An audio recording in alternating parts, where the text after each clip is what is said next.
Le gouvernement béninois va-t-il pouvoir faire sortir sa nation de sa souffrance? La seule solution probable n'est-il pas la réouverture de la frontière avec le Niger? Jusqu'à quand va durer cette situation?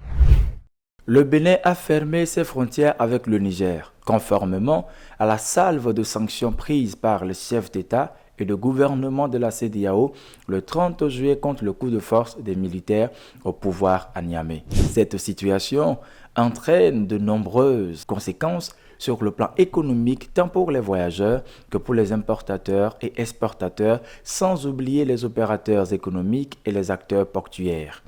Mais il semble que le Bénin ressent à plein fouet les effets de cette fermeture sur son économie qui n'est pas aussi florissante.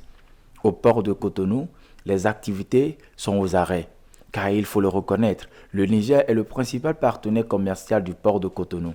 Les prix des denrées de première nécessité commencent par grimper car le Bénin importe aussi assez de produits du Niger comme quelques produits agricoles du cru sahélien, le nébé, oignons souchés, sésame et gomme arabique et détient même une certaine exclusivité de la région pour l'exportation des produits de l'élevage, pour le bétail, viande, cuir et peau.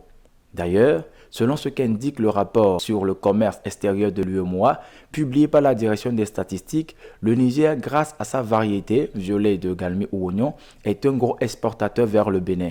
Il est le premier exportateur ouest-africain et le second à l'échelle continentale. Dans le pays, les expéditions du bulbe ont atteint 21,4 milliards de francs CFA, soit 35,3 millions de dollars. Cette valeur fait de l'oignon le premier produit agricole exporté et la quatrième marchandise expédiée à l'international derrière les produits pétroliers, l'uranium et l'or. Aussi, les usagers en provenance du Niger ne parviennent plus à atteindre la capitale béninoise. À la frontière Bénin-Niger, en certaines de camions gros porteurs sont immobilisés depuis des jours. Actuellement, il n'est plus possible aux Nigériens vivant au Niger, au Bénin, autant pour moi, de retourner au pays avec des marchandises et de l'autre côté, les Béninois actuellement au Niger en direction de leur pays avec des marchandises sont bloqués. Un membre du syndicat des transporteurs du Niger déplore la situation et affirme que le Niger n'a de port qu'il exploite le plus que le port du Cotonou. En plus du port de Cotonou, il y a aussi le port de Lomé qui transite par le Bénin. À cause de l'insécurité, les camions qui quittent le Burkina, le Ghana, le Togo passent par la frontière de Malanville. Imaginez que tous ces camions-là sont bloqués. La fermeture des frontières terrestres du Bénin aux marchandises est très préoccupante, car elle touche au fondement même de la CEDEAO.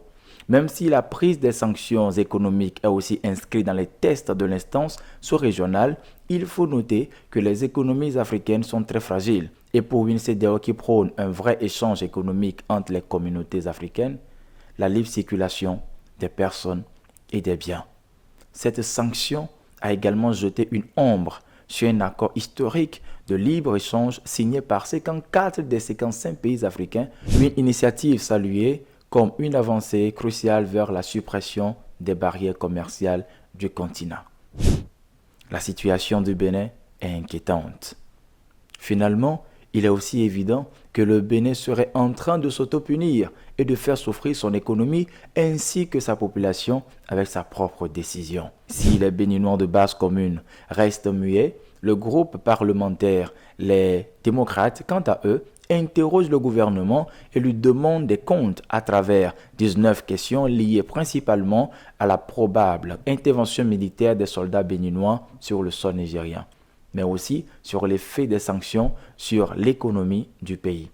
Par exemple, les démocrates veulent savoir quels sont les effets de la fermeture de nos frontières avec le Niger sur le port autonome de Cotonou. Ou encore, quels sont les effets des sanctions déjà prises par la CEDEAO sur l'économie béninoise et sur les populations. Ou mieux, quelles mesures immédiates ont été prises en œuvre par le gouvernement pour contrer la montée des prix des denrées de première nécessité. Quel sort le gouvernement béninois réserve-t-il aux acteurs économiques déjà victimes des sanctions prises par la CEDEAO, comme les acteurs portuaires, les transporteurs, les opérateurs économiques, etc. La CEDEAO pourra-t-elle secourir le Bénin? Le gouvernement béninois va-t-il pouvoir faire sortir sa nation de sa souffrance? La seule solution probable n'est-il pas la réouverture de la frontière avec le Niger? Jusqu'à quand va durer cette situation? Jusqu'à quand les Béninois subiront-ils les douleurs de leur propre coup? Mais pour l'heure, au palais de la Marina, c'est silence radio.